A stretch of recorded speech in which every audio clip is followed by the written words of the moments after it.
আমার দেখা অনেকেই দিনের পথে আসার পর তার বিপদ আপদ আরো বেশি করে আসে, সমস্যা লেগেই থাকে। প্রশ্ন হলো, আল্লাহর পথে আসার পর বিপদ আপদ কেন বেড়ে যায়?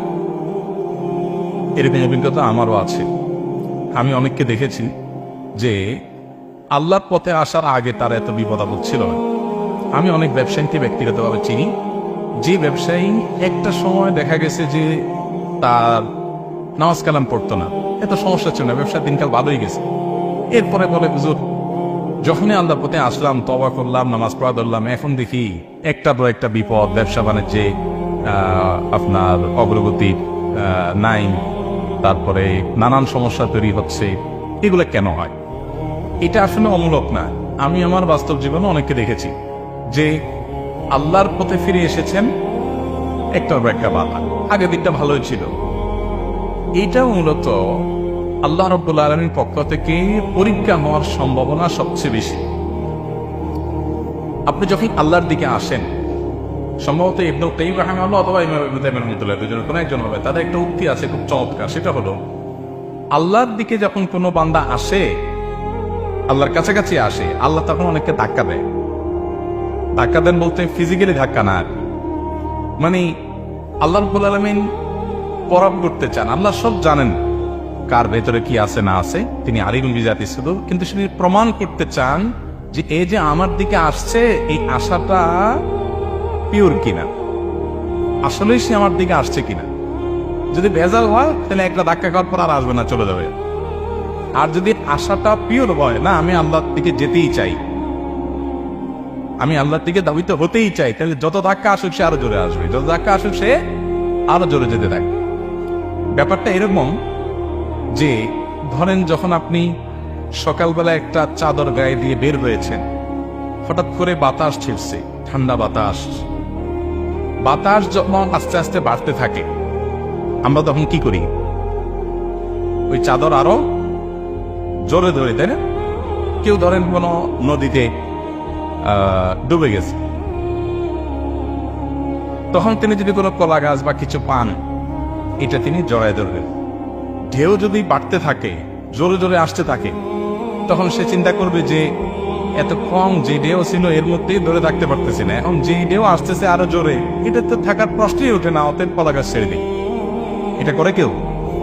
বরং কি করে, ঢেউয়ের মাত্রা যখন বাড়ে তার ধরাটা আরো শক্ত হয়। এটা দ্বারা বোঝা যাচ্ছে সে চাচ্ছে বাঁচতে, অর্থাৎ তার বাঁচার উদ্দেশ্যের ভিতরে কোনো খাত নাই। এটা ঢেউ যত বড় হয়, সে নিজেকে প্রমাণ করবে তত বেশি সুযোগ পায়। আল্লাহ সুবহানাহু ওয়া তাআলার দিকে যখন আপনি ধাবিত হবেন, আগে নামাজ কালাম পড়তেন না, আগে হালাল হারাম বাজ বিচার করতেন না, এখন দেখলেন যে এগুলা করার পর দেখলেন যে একটার পর একটা ঝামেলা, বিপদ বেটে বলে হচ্ছে না, অসমস্যা লেগেই আছে। আল্লাহ রাব্বুল আলামিন আপনাকে পরখ করছেন, আপনার উদ্দেশ্যে ব্যাপারে আপনি কতটা অনড়, কতটা আল্লাহর দিকে সত্যি আপনি আসতে চান, আল্লাহ সেটাকে প্রমাণ করছেন। এই জন্য ওই টাইমগুলোতে একটু সবরের সাথে পার করতে হয়। এই সময়টা পার হয়ে যায়, হয়তো কারোর অনেক লম্বা সময় ধরে সফর করতে হয়, কিন্তু পার হবে নিশ্চিত। বিদায় এই সময়গুলোতে সবর করতে হয়। আল্লাহ নবীদের কথা যদি আপনি বলেন, তো সমস্ত নবীদেরকে দেখবেন যে নবী হওয়ার পরে তাদের জীবনে বিপদের আপনার ঘনঘটা শুরু হয়ে গেছে, ধেয়ে ধেয়ে বিপদ আসছে।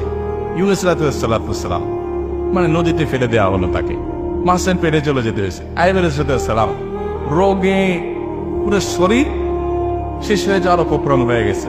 ঈসা আলাইহিসসালাম জন্মের পর থেকে তার মাকে নিয়ে অভিযোগ, অপমান, মিথ্যা অপবাদ, এরপর তার বিরুদ্ধে ষড়যন্ত্র, শত্রুতা। আমাদের নবী সাল্লাল্লাহু আলাইহি ওয়াসাল্লাম জন্মের দুনিয়াতে আসার আগে থেকে মায়ের গর্ভে থাকতেই বাবা হারানো, এরপরে মা হারানো, জন্মের পর দাদা হারানো, চাচা হারানো, স্ত্রীকে হারানো, মানে একের পর অভিভাবকগুলো সব চলে যাওয়া, এরপরে মক্কাবাসীর বাধা, বিপত্তি, ষড়যন্ত্র, শত্রুতা। যত নবীদের জীবন দেখবেন সবগুলো এরকম। আদম আলাইহিসসালামকে দেখেন, আল্লাহ জান্নাতে দিলেন, একটু আরামায় এসেছিলেন, কিছুদিন যেতে না যেতেই ইবলিসি করে দিল বাইরে, অশান্তি শুরু হয়ে গেল। তাহলে বোঝা গেল যে আল্লাহর দিকে আসলে সে এ ধরনের পরিস্থিতির মুখোমুখি হওয়াটা অস্বাভাবিক না, এটা আল্লাহর পক্ষ থেকে পরীক্ষা। আল্লাহ বলেছেন, ওয়ালানাবলুওয়ান্নাকুম বিশাইইন মিনাল খাউফি ওয়াল জু'i ওয়া নাকসিম মিনাল আমওয়ালি ওয়াল আনফুসি ওয়াস সামারাত। আমি পরীক্ষা করি মানুষকে বিপদ আপদ, ক্ষয়ক্ষতি, বিভিন্ন কিছু দিয়ে।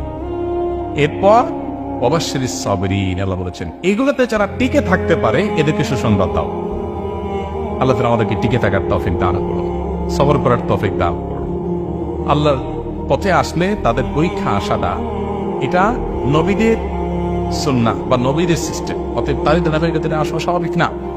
আবার কারো কারো ক্ষেত্রে হয়তো সেটা নাও হতে পারে, ব্যতিক্রম থাকতে পারে, সেটা অস্বাভাবিক না, কিন্তু বিপদ আসলে